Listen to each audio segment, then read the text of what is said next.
ನಮಸ್ಕಾರ, ನಾನು ನಿಮ್ಮ ಆಸ್ಟ್ರೋ ಅನುಷ್ಕಾ. ಇವತ್ತಿನ ಪ್ರಿಡಿಕ್ಷನ್ ಮೇಷರಾಶಿ 16th ಮಾರ್ಚಿಂದ 31st March. As per tarot card reading ನಾನು 4 ಪಾರ್ಟ್ಸ್ ಆಗಿ ಡಿವೈಡ್ ಮಾಡ್ತಾ ಇದ್ದೀನಿ. ಒಂದು career, finance, health and relationship. So first ಇವಾಗ ಕೆರಿಯರ್.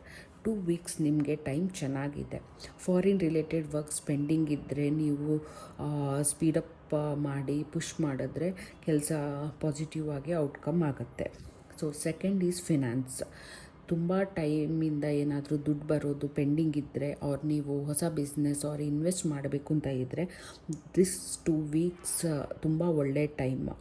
ಬಟ್ ಮೆಚುರಿಟಿ ಕಾರ್ಡ್ ಬಂದಿರೋದ್ರಿಂದ ಇನ್ವೆಸ್ಟ್ ಆರ್ ಬಿಸ್ನೆಸ್ ಏನೇ ಮಾಡೋದಿದ್ರೂ ನೀವು ಥರ್ಡ್ ಪರ್ಸನ್ ಅಡ್ವೈಸ್ ತೊಗೊಳ್ಬೇಕಾಗತ್ತೆ. Maybe advocate or senior or experienced ಪರ್ಸನ್ನಿಂದ. And third is health.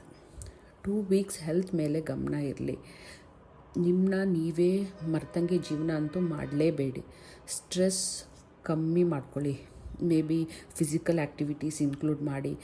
Nature ಜೊತೆ ಆದಷ್ಟು ಕನೆಕ್ಟ್ ಆಗೋಕ್ಕೆ ಟ್ರೈ ಮಾಡಿ 2 ವೀಕ್ಸ್. ಆ್ಯಂಡ್ ನೀವು ನಿಮ್ಮನ್ನ ತುಂಬ ಚೆನ್ನಾಗಿ ಪುಲ್ ಬ್ಯಾಕ್ ಮಾಡ್ತೀರಾ. ಈ ಸ್ಟ್ರೆಸ್ ಅನ್ನೆಸೆಸರಿಯಾಗಿ ಮಾಡ್ಕೋಬೇಡಿ, ಓಕೆನಾ. So next is fourth relationship.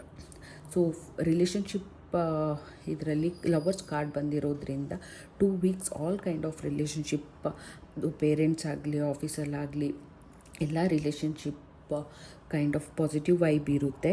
ಒಂದು get together or movie plans or singles maybe self care ಅಂಥದ್ದು ನೋಡೋ ಅಂಥದ್ದು ಕಾಣಿಸ್ತಾ ಇದೆ. ಸೊ ಓವರಾಲ್ ಮೇಷರಾಶಿಗೆ ಇಟ್ಸ್ ಪ್ರಿಟಿ ಗುಡ್. ಒಂದೇ ಒಂದು ಸ್ಟ್ರೆಸ್ ಕಮ್ಮಿ ಮಾಡ್ಕೊಳ್ಳಿ. Keep smiling.